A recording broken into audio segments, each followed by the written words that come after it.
Check, check, check.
What's up, Crocodemo? What's up, man?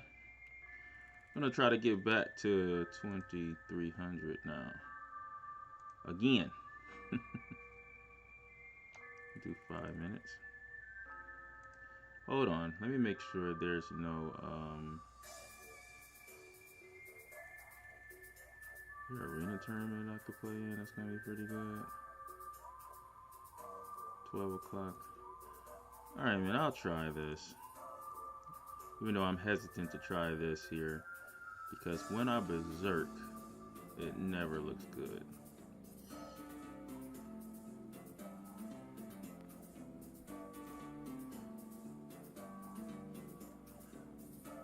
What's up?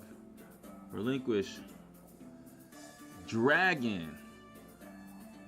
Hey, man, I don't know. You can get a game, bro.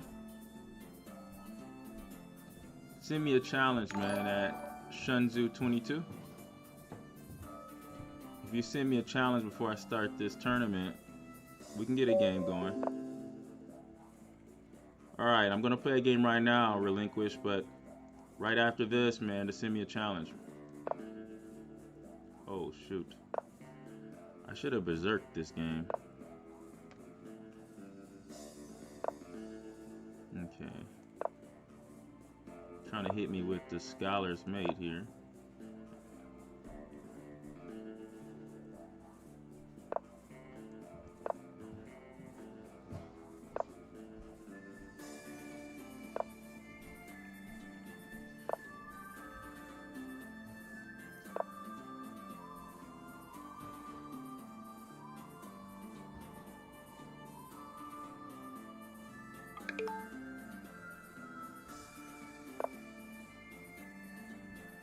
Alright, just keep that challenge there, man.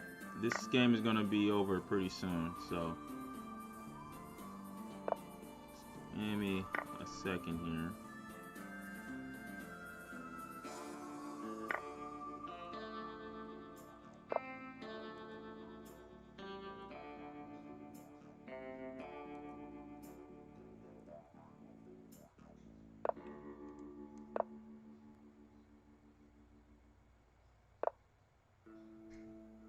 Yeah, I should. I don't know if I should just. Yeah, okay. Well, I'll take the piece.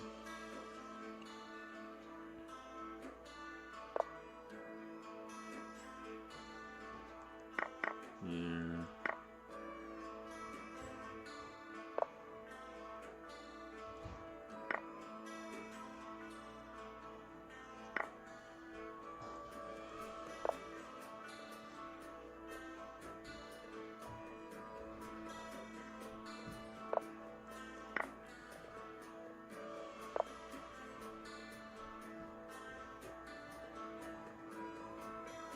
Feels like there should be a checkmate here somewhere.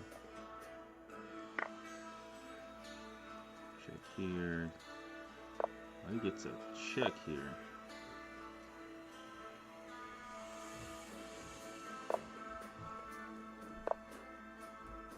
Threatening checkmate here. I have rook to e2. Queen takes a1. There we go. Alright, man. I'm going to accept your challenge. Crocodemo, yeah, man, I got you next to send me a challenge. It's all good. Pause this. Okay. Alright, good luck, Thundercrow. Alright. The Dutch. My son, Brian Jr., is an expert Dutch player. He's rated around 1900 USCF.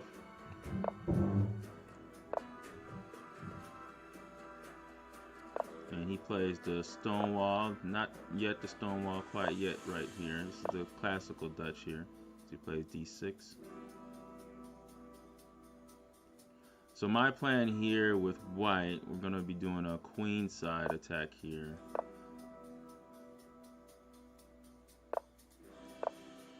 Playing pretty good, Thundercrow. Okay.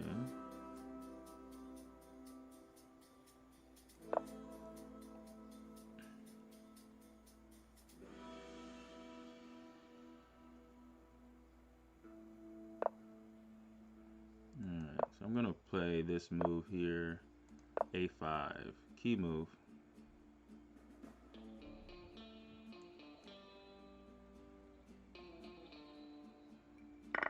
It's 3 minutes and 2 second increment, right?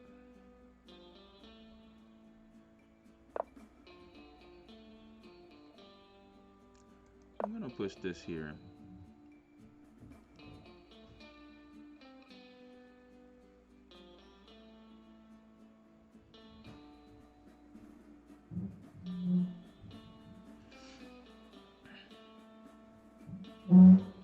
A lot of time what happens in a position like this, the bishop gets shut out.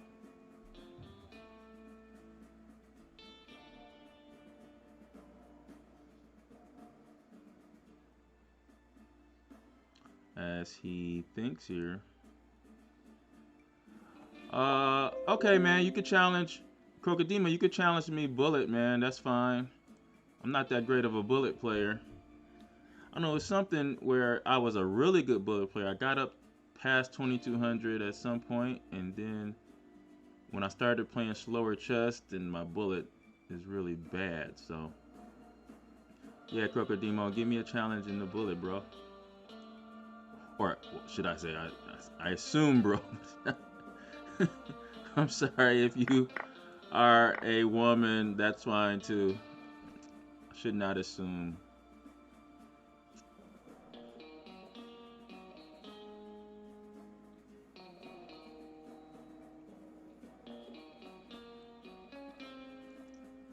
Alright, here I am up a pawn here. Rook in the corner is hanging. He didn't save that.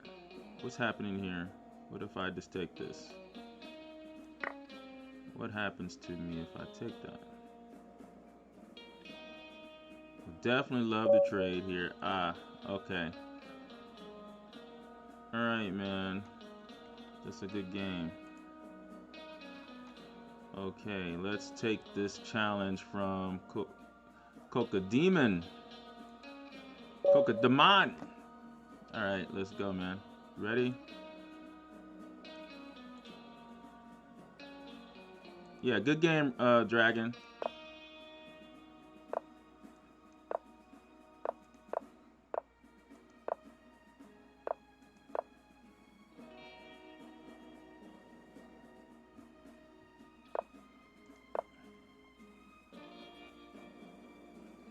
I'm up a little bit of time here. What's happening here? Okay. We'll take it this way here. A6. Yeah.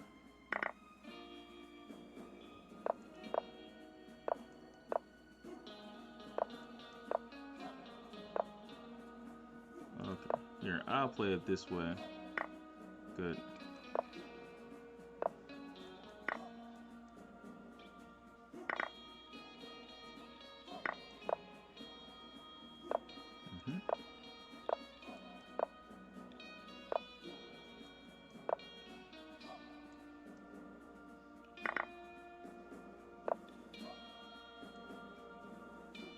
Let's go here.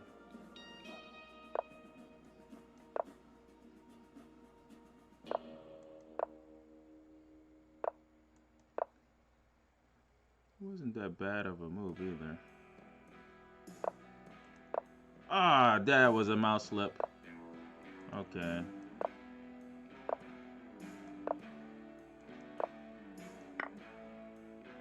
He only has 8 seconds left, but playing pretty well here. Okay, let's go here. The rook is trapped there. Ah, good game, man. Good game, good game, good game. I think you had me, man.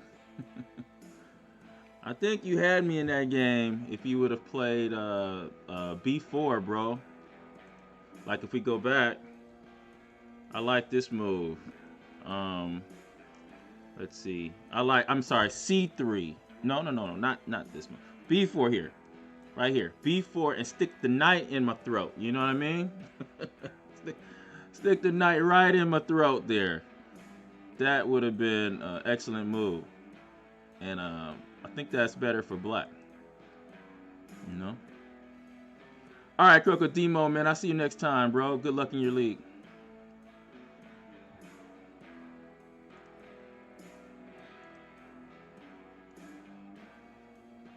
Alright, Thundercrow, I'll accept your challenge here. 5 minutes with 3-second increment.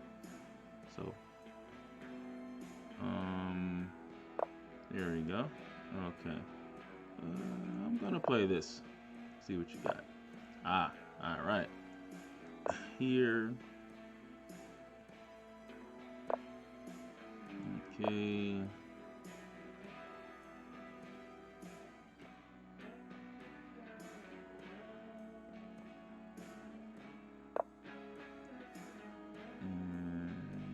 Here.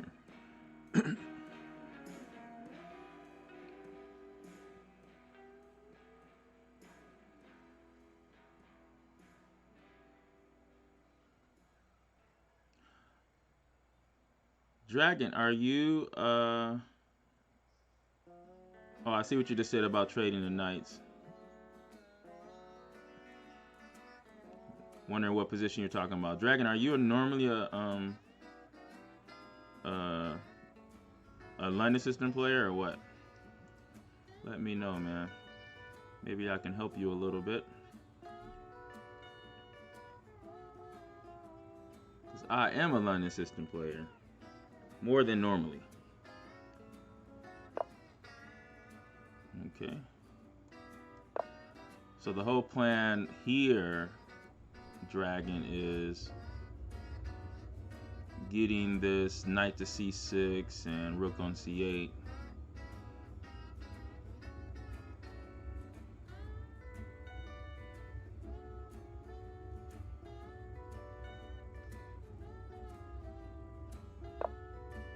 Now, should I trade this? I don't think so.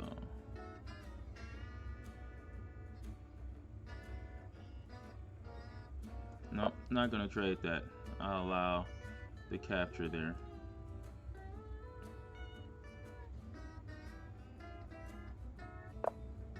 All right.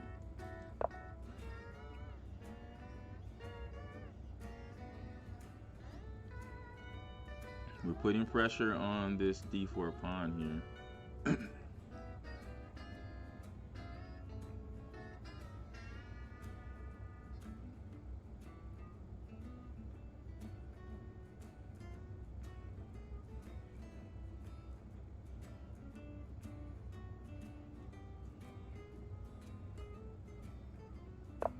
Alright, good. I thought that might happen. Rook c8 here. Covering c7. Good try, Thundercrow. But the problem I'm gonna take here, actually. Just drop the bishop on d3. I was actually thinking about attacking that bishop, but it's gone. I mean, the protection was gone when you played c3. You take here. Right now, the bishop is stopping white from castling. I'm gonna go here.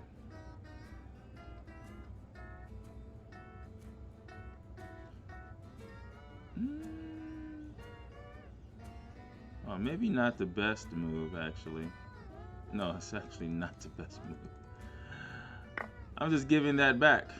That's all I'm doing there.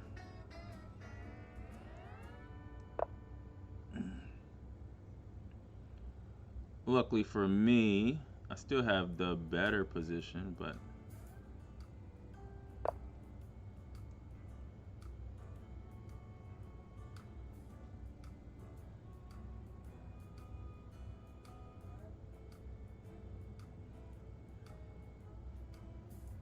all right, let's do it this way.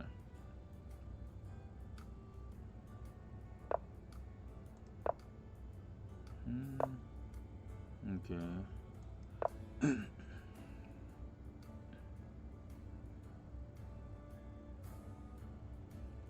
Not bad, Thundercrow. Not bad right now. All right,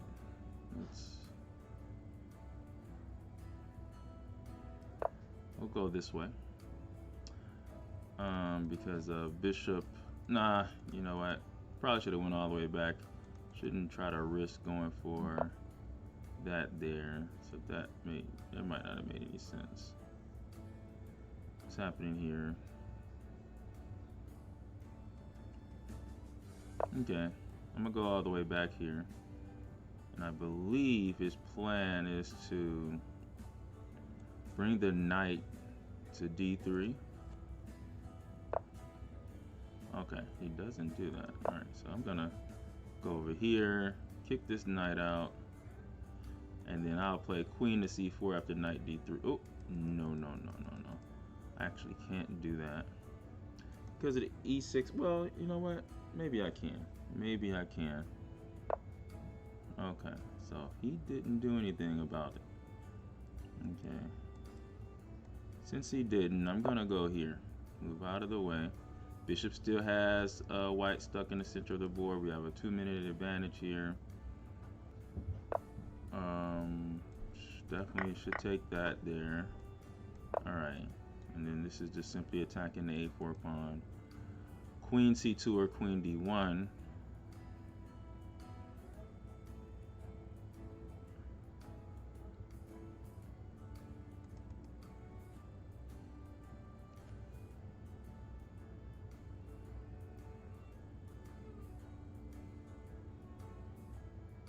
Probably should bring this rook. Oh, whoa.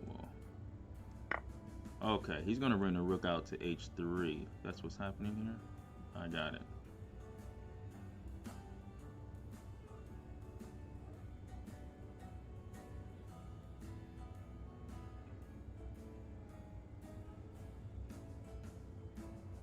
And still look to open this file, probably with rook h2. All right, here we go. Got it.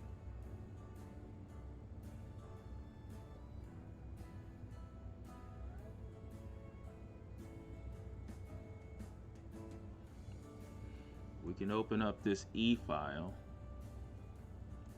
4 minutes to 1 minute and 5 seconds. Thundercrow doing pretty good.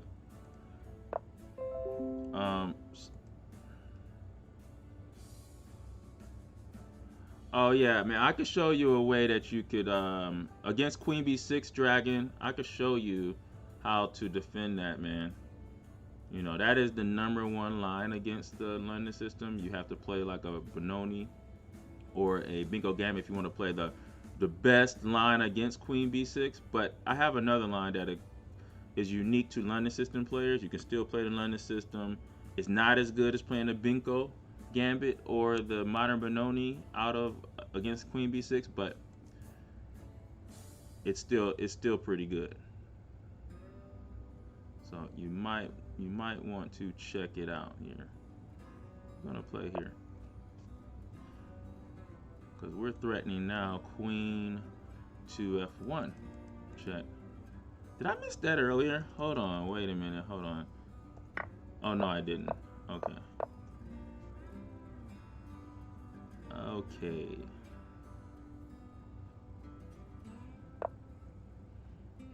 Alright, what's happening here? The king is in the center of the board. Alright. I'm gonna go bishop to a4 as a threat.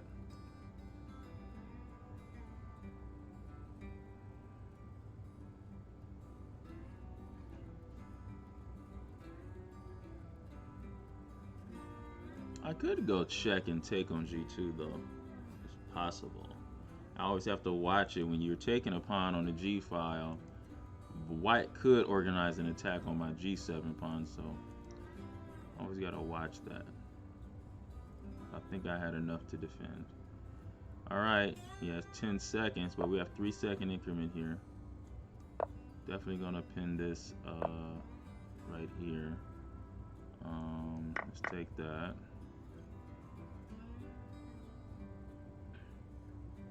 You know what? I'm gonna play here. Because he's threatening b3. That stops that. Okay.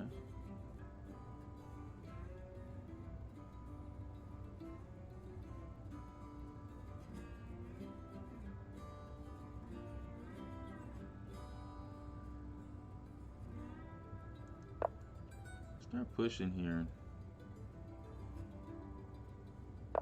He has a nice bishop here. Bishop is stuck right now. Uh-oh.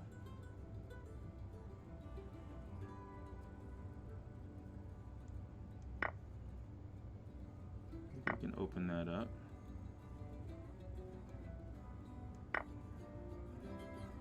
Now, he could take my rook on e8, but okay. Good game. Good game, good game. Good game, Thunder Crow. Remember, hey, let me show you. I want to show you right quick the line against that London system. Because, man, on this channel, I'm called Coach Brian, and so a lot of people, they just play and they won't explain. But I want to show you the line I'm talking about. After d4, let's say, did I play d5? Yeah, I played d5. Bishop here. No, I'm sorry. It wouldn't go that way. d4, knight f6, bishop f4, c5. And you should play e3, and then if they play knight d5 here. If they play queen b6 here, you actually should play knight to a3. This is a line. Because queen takes, then you trap this queen here on b2. And you should look that up in the engines, but there's so many ways to trap this queen. So that's not usually it's not usually good for black. And you can always put the knight on c4 here too. So this is a great pawn sacrifice when you're facing queen b6. The number one line actually is knight d5, bishop to g3, and then queen b6, where I play the move knight to c3. Because of course if queen takes b2, there's knight takes d5. So you get this kind of line here, and then you just play chess, and yeah, it's pretty much equal. But what I did is I studied this position over and over again, so that when my opponent gets into position, I'm more familiar with it, so that gives me a little advantage. That's all.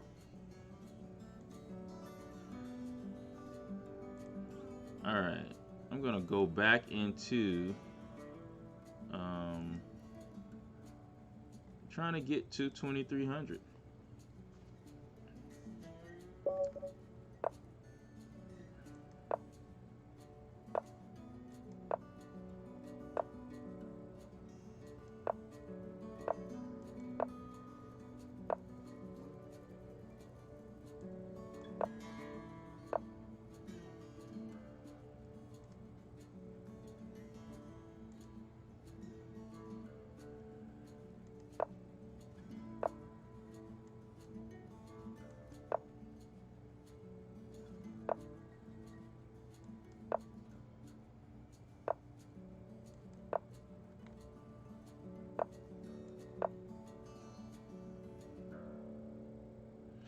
fluid pawn center, pretty much.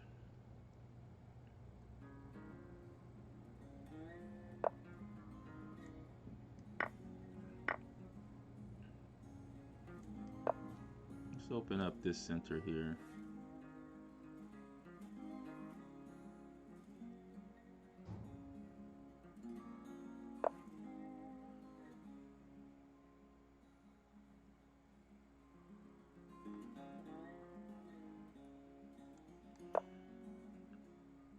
We had some moves here. Queen to b6, queen to e5. We'll play here.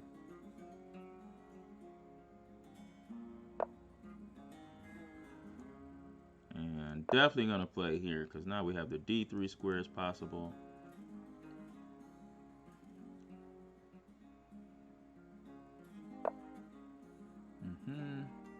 And you know what? I'm going to do something different here. I'm going to actually play the bishop to f5.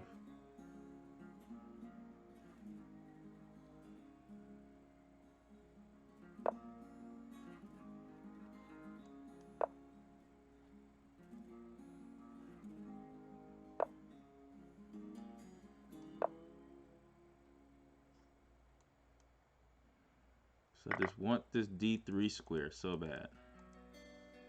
That's fine. He's gonna go knight e2 to f4 maybe? Okay. I'm gonna bring the rook here first.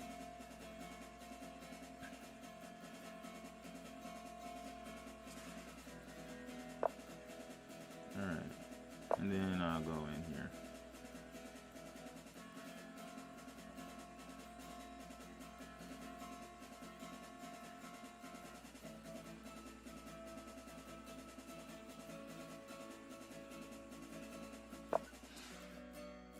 Alright, so yeah, I understand that one, but okay. We'll go here. I guess I could have played c5 and yeah, man. c5 was probably better here than what I just did there. I'm disappointed I didn't play the right move. c5 was better.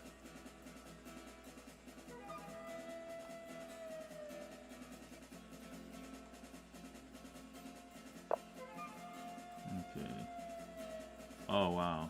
Okay.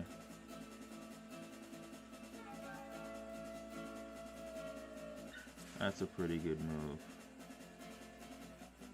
Okay, I'm gonna have to even back up. That's a pretty good move.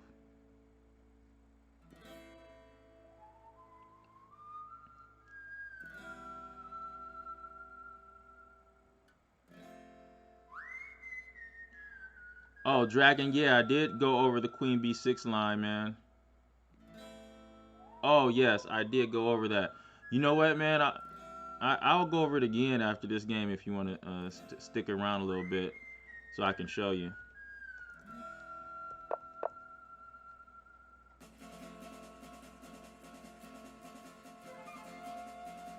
Let's go c5 now, man. I'm going to go for it.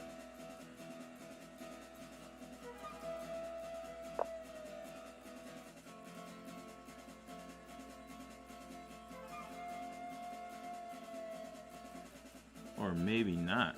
Wow. Okay, I'm gonna have to think about this here.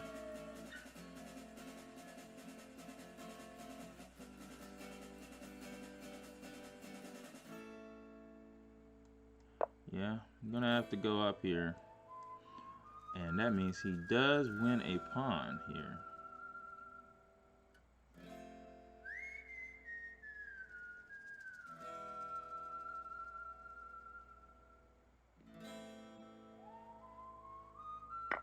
Whoa. What happened there? Ah, I see. Okay. Is this plan to take the rook here? I think so. Okay.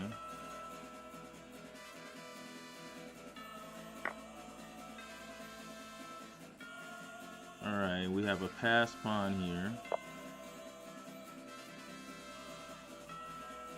Alright, let's push this. Both sides have passed pawns.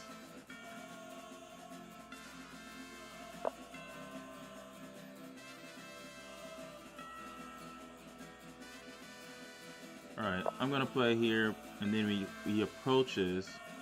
I'm gonna go knight to e4 if he approaches.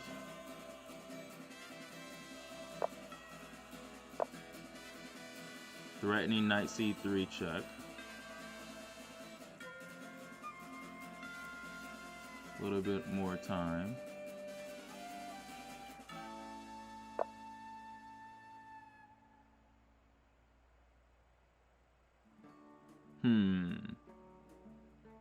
Very interesting here. Alright, let me take this pawn here.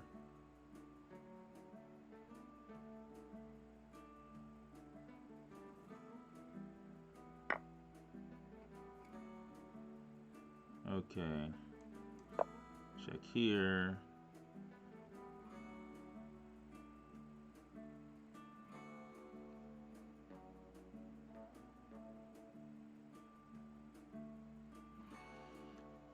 I have a 1 minute advantage here. Yeah, man, Dragon, I'm gonna go over it, okay? Give me just let me finish this game. I'll go over it.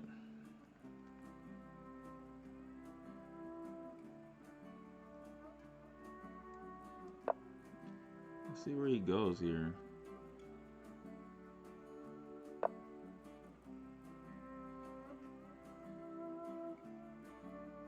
I gotta make sure I don't get, you know what? Oh man, hold on. His knight can't, oh, I gotta make sure I get back now. Got it. Okay.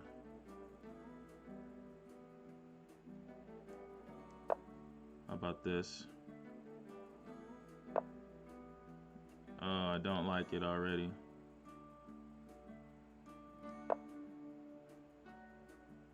Man, I don't like it already. Lucky for us, the double pawns are great. The double pawns stop the king from getting into any good squares at all.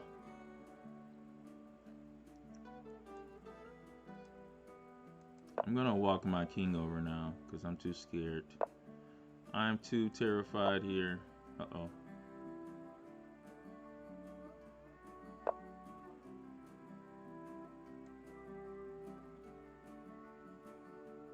Oh, man.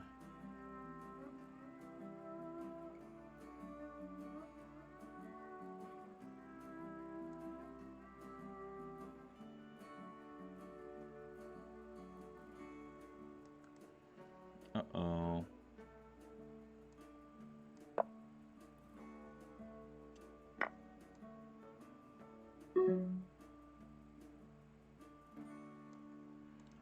Oh, man, I'm gonna have to do something here.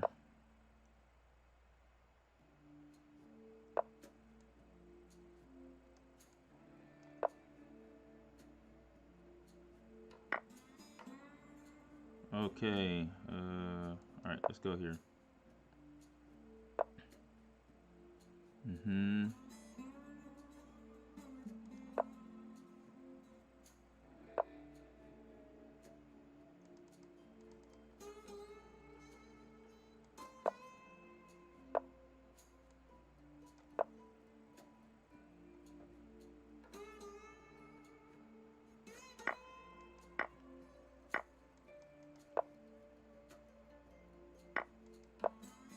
Ah, boy.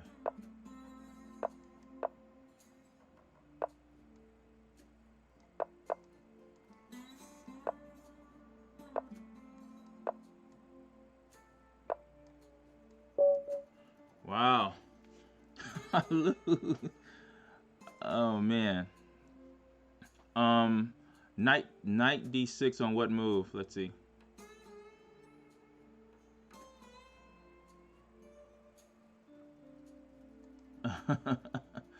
Yeah, man. Oh no, knight d6 probably. I know what you're talking about. Right. I shouldn't have went for those pawns. That's what it was. I mean, this was. I shouldn't have done that. I know better than that. Knight d6 here Problem with knight d6 is knight to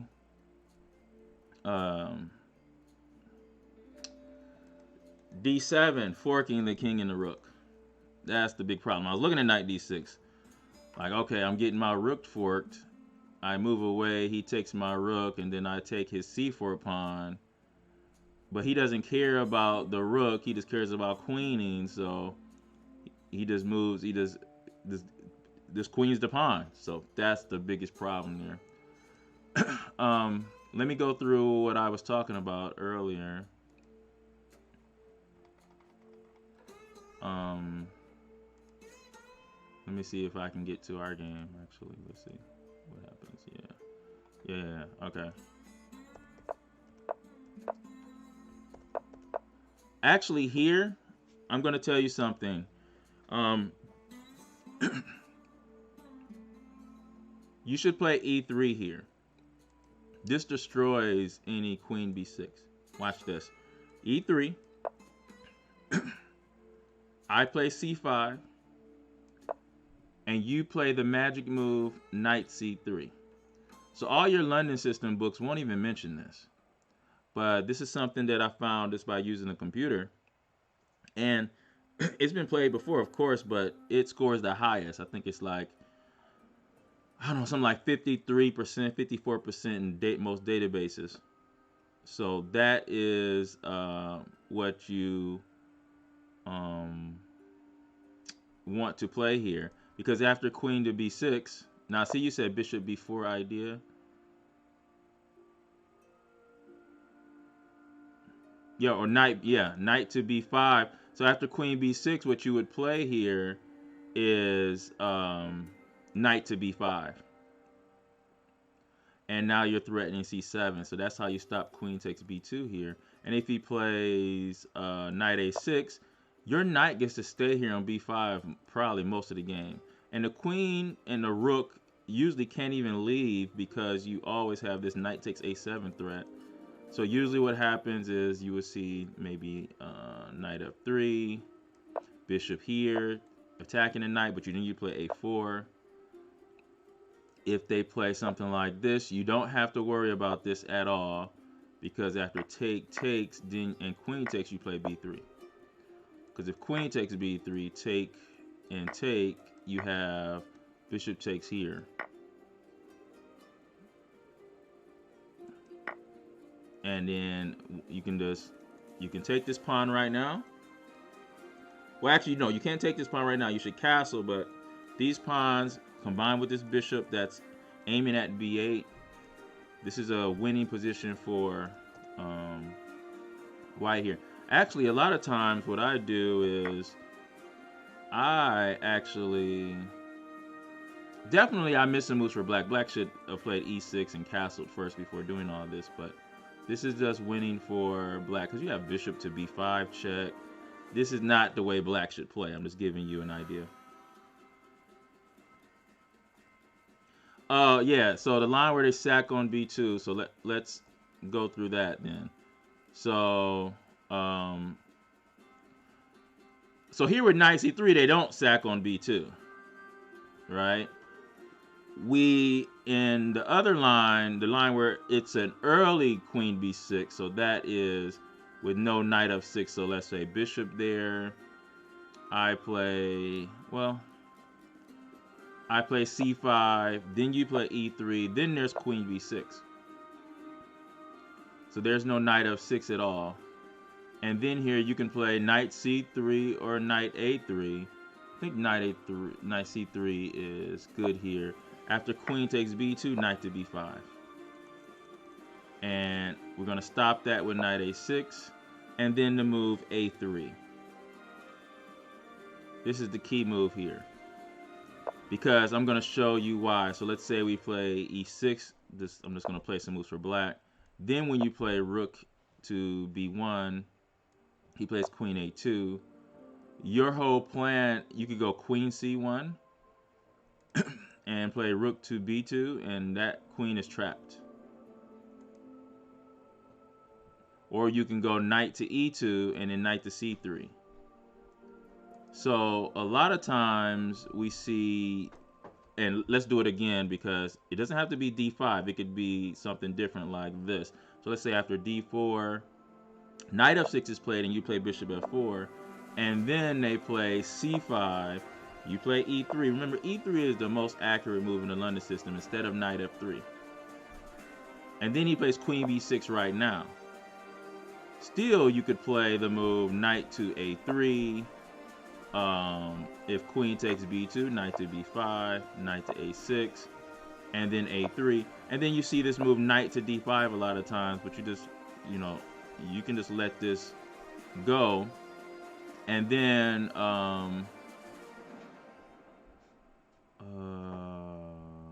what is it here? Oh yeah, rook to b1, queen a2, and then is it queen c1? No. Yes.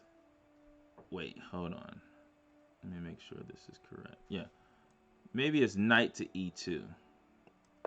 That way you're threatening to play knight to c3 and you're trapping the queen there. Because if he goes knight f4, oh, actually, hold on. No, because he gets away with that. Is it...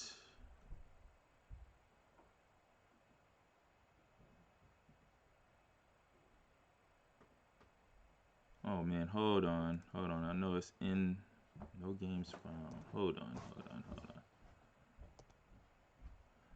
on. Let me make sure I have this correct here. Yes, a3. And he goes knight to d5. What happens here?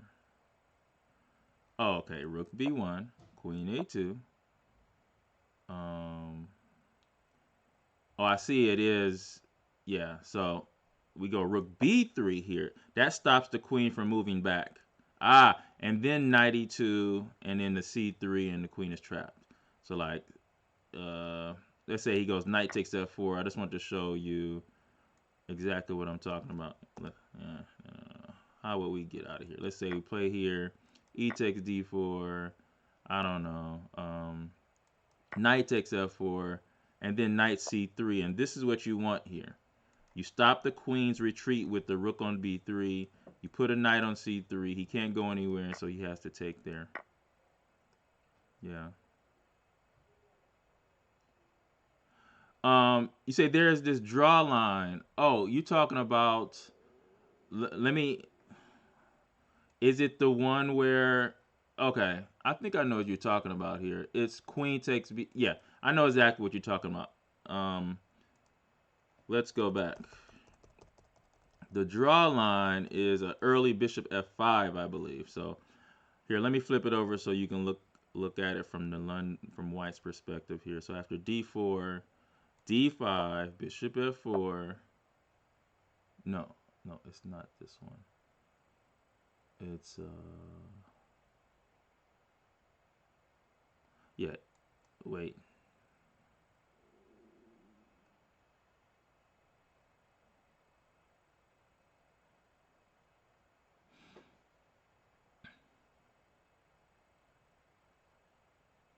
Yeah, I think it is. It's bishop f5, e3, knight f6, c4.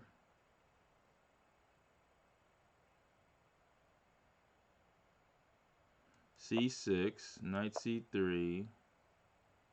No bishop f5 yet. Maybe it's actually knight f6, e3, c5. No, I know what it is.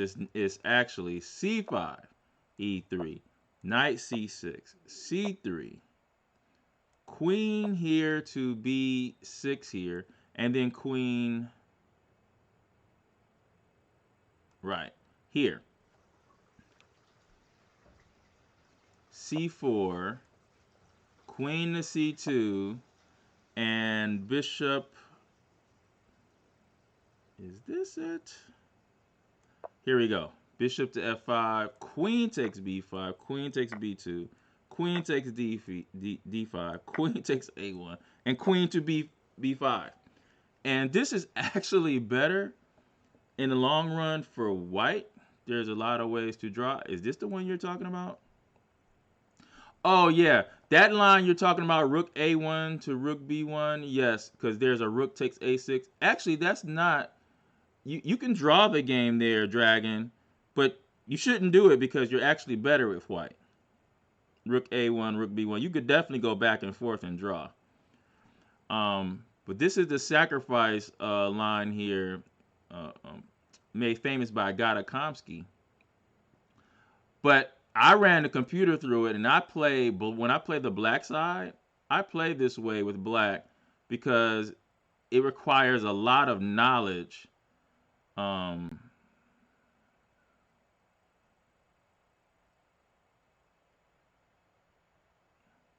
yeah, rook to b3.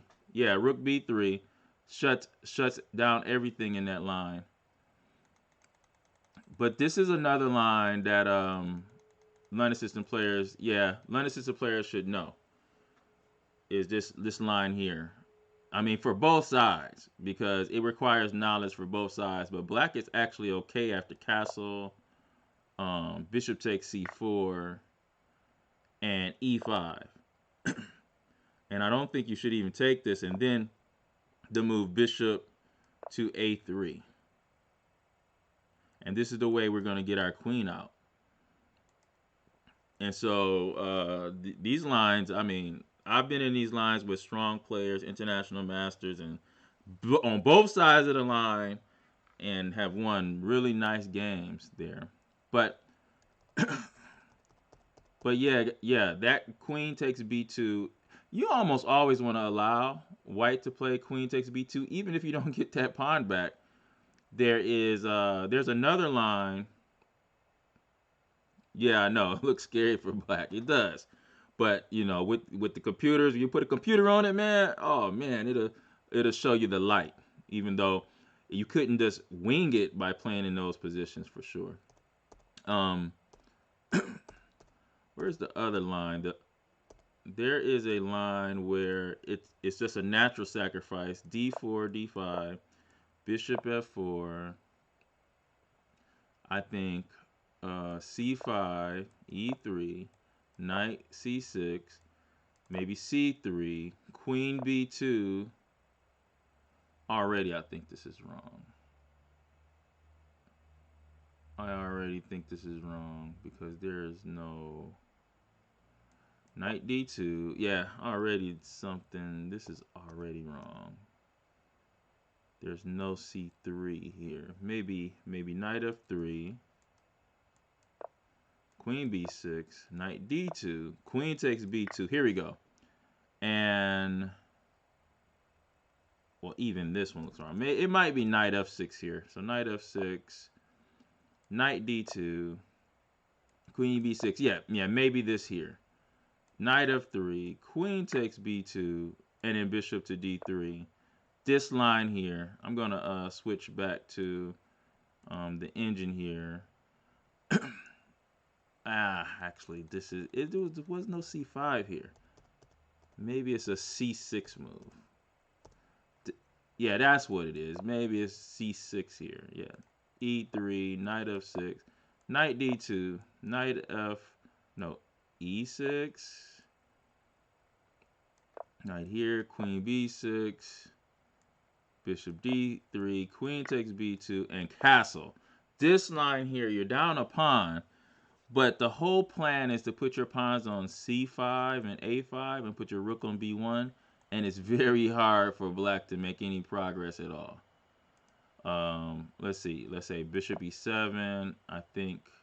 Oh, yeah, that's right. e4 is the move. I don't know.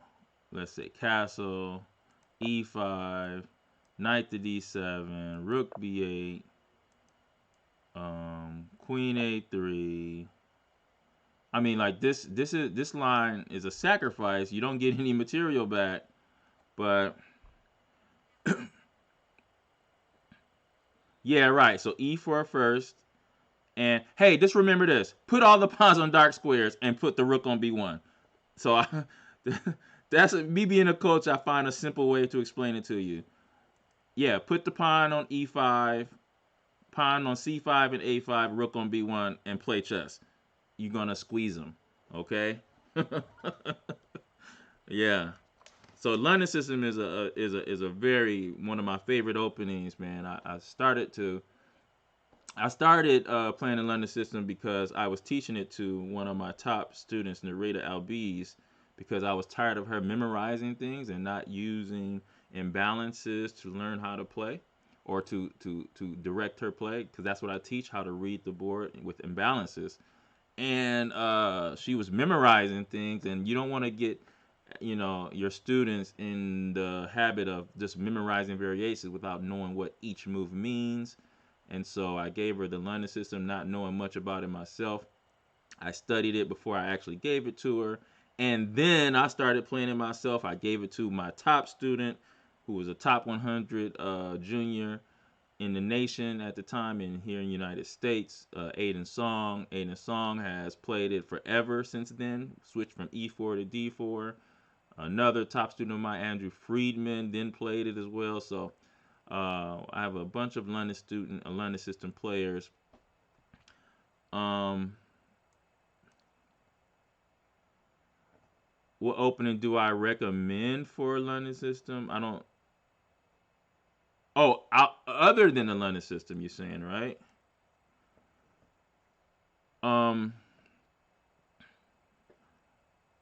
you got London, Dutch, and Sicilian. Oh man, the Sicilian pin variation. That's my junk, man. I like that one too. I play that. I got some students that play that. That pin variation, it's an end game in the pin variation that I'll tell you who gave me the pin variation, because I have a couple grandmaster friends, and this Timur Gureyev, who holds the record for most playing the most people at the same time blindfolded. He's competing in a U.S. championship, rated over 2600 grandmaster, and he actually gave me and my son the pin variation, like, I don't know, man. It was like 6 or 7 years ago. And then I studied it. I didn't teach it to any of my kids or my students. And then all of a sudden, I started to play it against another strong player, Mickey Malloy, master here in Michigan. Breaking it down with the computer, man, that pin variation, there is a line, man, in the main line that you give away this rook, and the engine first, they favor white because white is up the rook.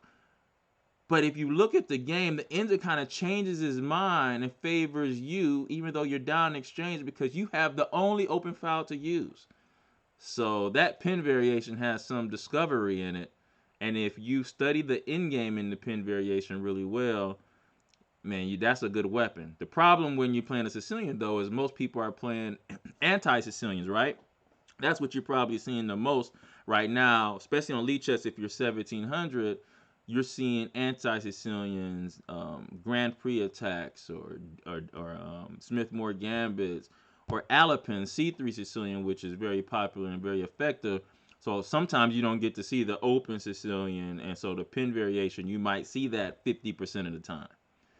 And so that is the problem with playing the Sicilian sometimes. But first of all, it's a good problem to have. Sicilian is the highest scoring opening that you can play, period. Shouldn't be scared if they play anti-Sicilians either, because if you know those lines, you shouldn't have a problem.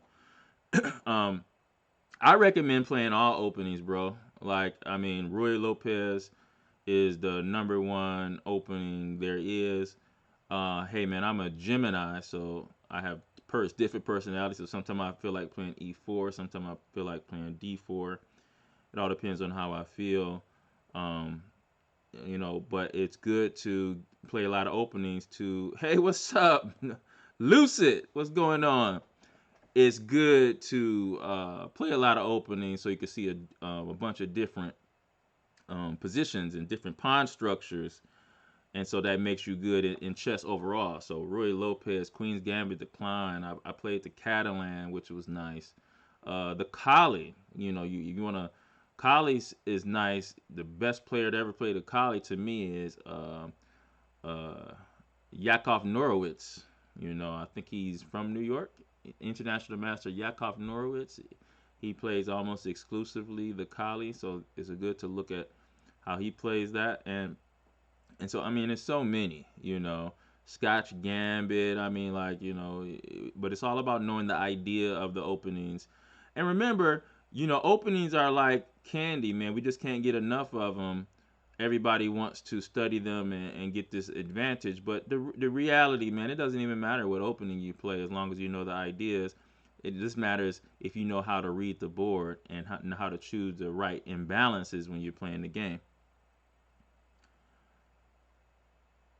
Yeah, Grand Prix. I wouldn't say reverse Dutch because Grand Prix, the modern Grand Prix, you have to start with knight c3. The older Grand Prix is e4 f4 right away, right? So, oh man, you guys got me in here teaching, so I'm gonna I'm gonna, I'm gonna go to the start of the game and try to show you guys some things, man.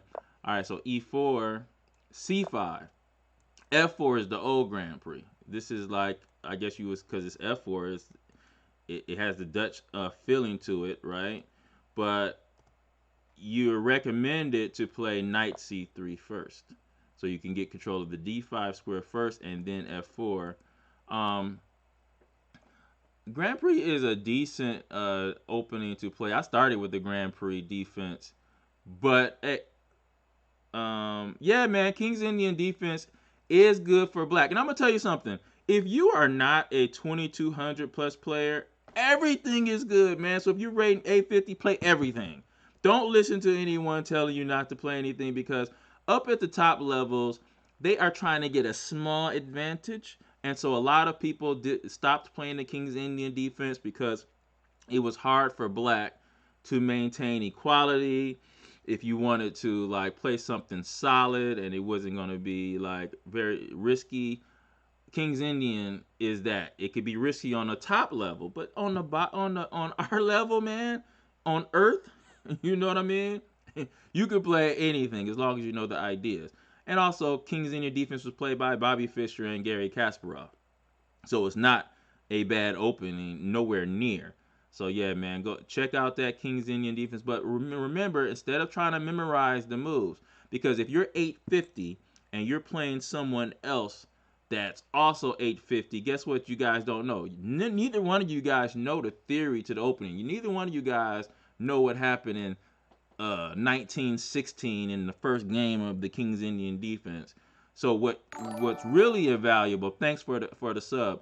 What's really valuable if you would just learn what each move means, right? So like in this position, when I'm teaching my students, you see C5, I tell them when they say, "Oh, this is the Sicilian," and that sounds good. It's a great name, but what is the reason for C5?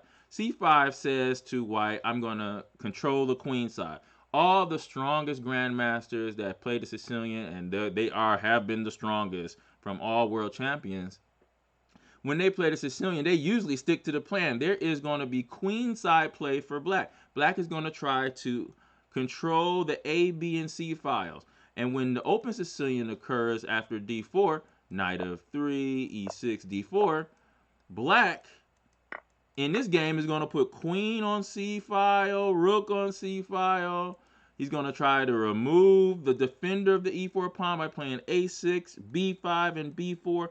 The reason for the moves is what makes you a strong chess player, not the memorization. Okay, and so when you're looking at games or openings, just try to get an understanding of the moves, because when you're playing someone else that's lower and don't know the theory, then you're going to have to figure out how to beat them if they play something you've never seen. And so when you know the reason for each move, it's very easy to beat someone that plays something you've never seen, because you know why each move is played and why that move that you've just seen that's unfamiliar is not it.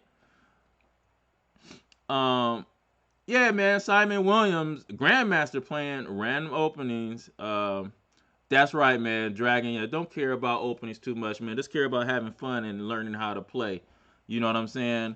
And once you do that, it will open the doors to other things. Also, another good way to improve and especially if you pick an opening. Let me tell you how what happened to me. Um, I studied Anatoly Karpov, and what I did is I went to chessgames.com and I put in his name, and it shows everything he plays with white and black. And I just copied him, man.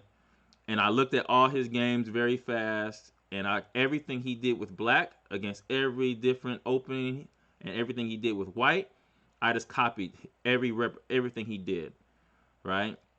And then once that was done, then I copied like Bobby Fischer and did everything he did, right? And so that made me a much stronger player because I had a really good understanding of what was going on, and also those two different players are two different styles too.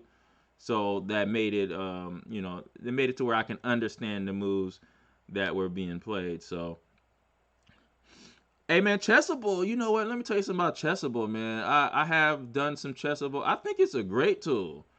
I know some of those things are so expensive, right? But I think it's a great tool, definitely. Yeah, looking at GM games, I think, is the best way to do it on your own and putting it in chess base or using your Lichess. You can use a Lichess study and put it in. It works just as good as chess base, actually. And so looking at those grandmaster games, trying to understand those moves, and pick a grandmaster out and just try to copy them for a minute, and you'll get a big understanding. So GM games are, I think, one of the top ways to improve. I really do. And also understanding imbalances. Reassess Your Chess is a book you must read because it really breaks down what to do when you're not in your memory. Um, I see you say you like the aggressive style, so that's cool. I would suggest if you like aggressive, even though like Dragon, you get a lot of good things out of the London system to be aggressive. Some people think London system is like this boring thing, but no. Like actually, I'm gonna go back a little bit, and I want you to check this out, Dragon, in the London system, and I'm gonna show you a line that I beat a lot of, uh, I mean, like grandmaster level players with. Is this line here: D5, Bishop F4, and I mentioned this before. Knight F6, E3, C5, and then I play this Knight C3 move. And then what happens is a lot of the grandmasters they just play Knight C6, and now I'm here threatening C7. There's nothing you could do about it. So then you get this move here, Bishop takes, and Knight takes here, and then if he plays Knight E4, you just go Queen takes D5, because of course after Queen takes D5, Knight C7 gets the Queen right back, and you're up 2 pawns. Or you see them, they might go Queen A5 check, maybe C3, and then Knight A4, then Queen takes D5, hitting the Knight, and if they go Bishop to F5, you can go Bishop to. I played a game against his name is Tim, man, Donahue, Tim Donahue, Master Tim Donahue, in a real live tournament, and I played this here, and he played. What did he do? I think he played something like Knight to F6. No, he played this move, and I played E6, and he played Rook D8. I took this with check, and then here, and it was checkmate here. And so this London system can be really really aggressive. I've had some really good tactical wins here. Like how about this line that let me show you this line in the London system that I love to see. I don't get to see it much anymore because I switched my move order, but it goes E6, E3, Knight F6, Knight F3, Bishop here, C5, C3, Knight C6, I think, Knight to D2, Castle, Knight E5, and Queen E7, Bishop D3, and then they're so tired of us because remember the London system players controlling E5 is the number one um, plan when you're a London system player. You have to control e5 with white. If you don't, things are going to go wrong. So you always got to remember that key. That's something. If you take anything, Eric Rosen's, oh yeah, man, Eric Rosen's video is great. Yeah, I actually know Eric too. So yeah, Eric Rosen's video on the London system is excellent. Actually, I think he has this line in this video as well, in his videos. But remember, e5, you want to control e5. Big time, big importance here. Knight to d7, he's so tired of e5, he goes back. But then you have knight takes here, right?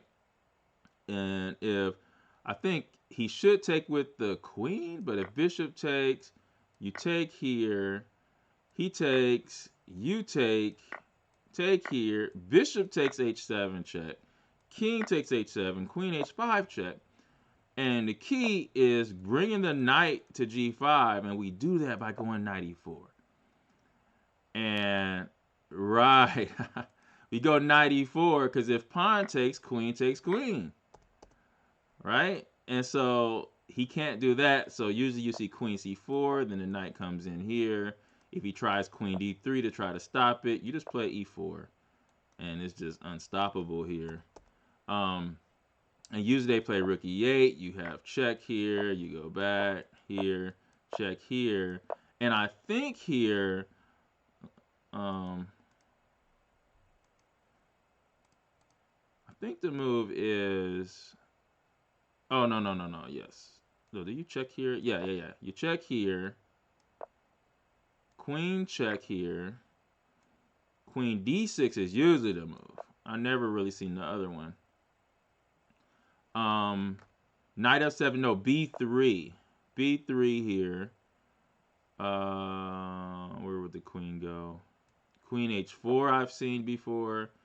And then queenside castle here. This is just a devastating position. Devastating position for white here. So, I mean, there's so many aggressive ways to play in the London system. You're going to get some of these great positions. Also, I would check out the Scotch Gambit too. Lucy says, too complex for B. Hey, you know what? It's complex because probably you don't play the London system much, but the cool thing about the London system is every time I play the London system, every time I play white, my opponent has no choice. There's London system being played. So think about it. In other openings, you always have to deal with all these different responses. But when you play the London system, that's the only thing you have to study. Nothing else. One opening with white, that's it. So we see these same positions over and over again more than our opponents would see them, and that's why it seems complicated. But if you play, every time I play chess, my London system is there.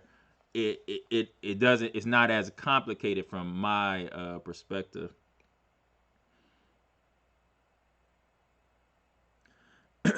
Right, that's right. Yes, yeah, I can see that. You know, that's why I suggest playing the computer. So what I would say to get understanding of how to handle this position, I would make the computer play white, and and you should play black. That's how you do this. Look at how the computer beats you in a position, and then you will learn by what the computer is doing to you, and then you could then in turn do that to your opponent once you get into a position that you're probably guaranteed to get in a lot of times. So that's a good way to train in these types of positions. That's why when you brought up the dragon, you brought up the pin variation. Pin variation is interesting because you are almost guaranteed to get into a certain line of the pin variation if they play the open Sicilian. And so that means if you're getting there 50% of the time, if you study that end game, and they get into this position where they feel like they're winning because they're up the rook. I'm going to show you this pin variation actually. Let's see here. And we're going to change the perspective here. All right, so c5, knight f3, e6, take, and take. And knight here. Of course, he can't play e5 because a queen check wins the pawn, right? So we know that. And then knight c3, and then bishop b4. And then the number one move here is e5, and we go knight d5, and then queen g4. And then castle, bishop h6, and then the move g6. Bishop takes f8, and queen takes f8 here. And I think the next part, let me make sure I don't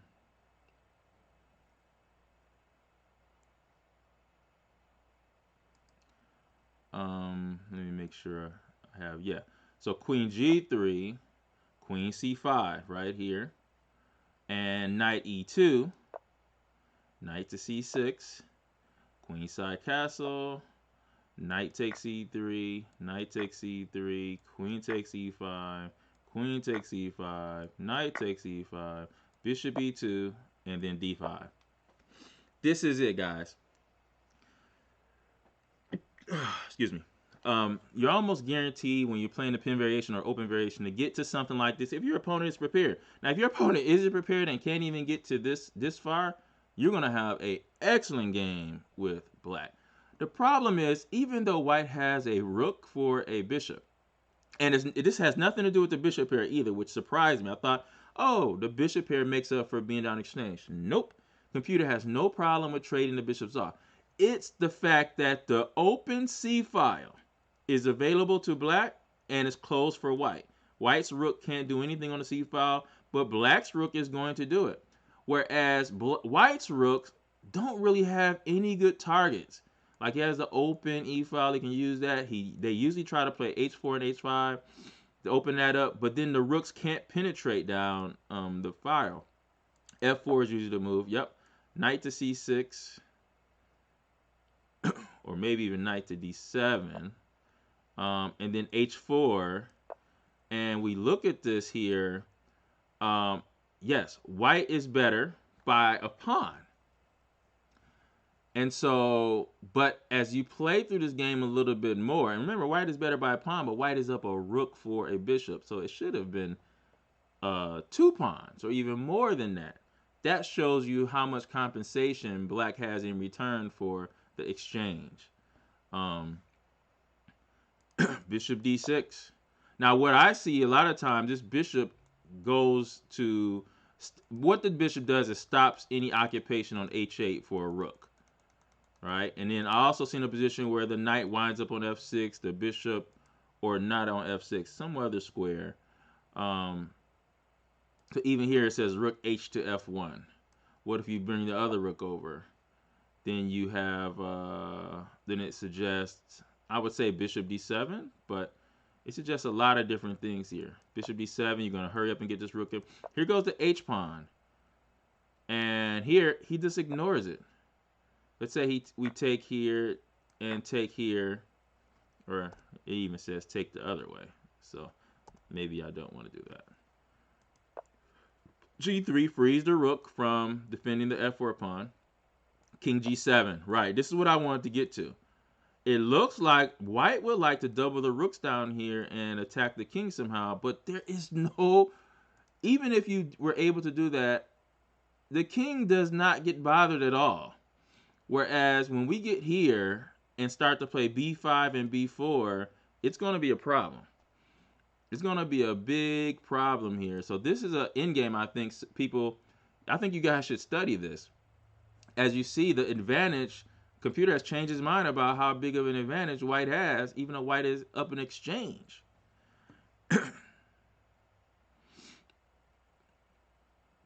All right, Dragon, you said continue from here. I don't know. Hey, bishop d3. Let's try that. And computer's so unsure. Look at how crazy the computer is going. B5, because we're going to get the only open file. And now, guys, just think about this. Rook h2. So that's me trying to double the rooks. But black's moves are easier, guys. Black's move. Oh, perfect. Black's moves can be found by humans. A6, B5, develop the pieces, put the rook on C8. White's move, not human-like. Like, they don't know whether to take on G6 or double the rook. So, all right, so we take here. And he says, okay, he's going to take with the F pawn. All right. Why can't we double? Okay, so let's double the rooks here. Let's try that. Um, Here he plays h5 here. h5. So now if you play g4, you just take here. So there's no occupation. There's no rooks coming down to the h file. Here he says rook d2. Is this a human move? Why rook d2? Look at the lead now. It's getting chipped away. Rook d2. Is this a human move? No.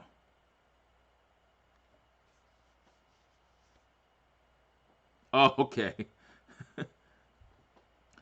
Do you just run with the king of white doubles? I think so. I mean, no, you don't run with the king. Let him occupy the h file. You see that we played h5 that stopped him from doubling there. But if he gets down to the h7 square, there's no tech there. There's nothing there. The king is not actually in any danger. It's weird.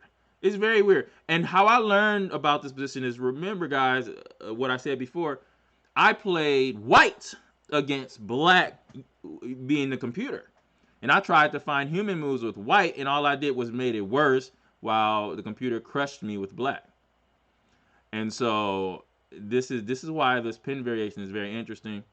Again, this was given to me by Timur Gureyev, the Blindfold King. Okay, 2600 record holder, 52 people at the same time played him blindfolded. I have a good relationship with Timur. He wanted to help my son, who was a top 100 player at the time, and gave me this line. And so it definitely, I think, man, I think this is an opening that could be used. You know what I mean? Especially for players that are 2400 and below. You know, close Sicilian. Lots of people don't take the pawn and enter this line. Oh, here we go. So let's. So of course um I played the Sicilian. Of course, I still play the Sicilian from time to time. So after e4, and I'm guessing you're wondering what to do from the black side, right? So if he plays, I don't know, we can get into the closest Sicilian like this. So I always say a6, b5. I mean, it would be like this: a6, e6, g6. If you're going against a Grand Prix attack, play a6, e6, g6. That is the strongest line there. And usually when you're going against a Grand Prix attack, it will change it to the closed Sicilian. So bishop c4 won't be possible anymore because there's simply b5. And so g6 here,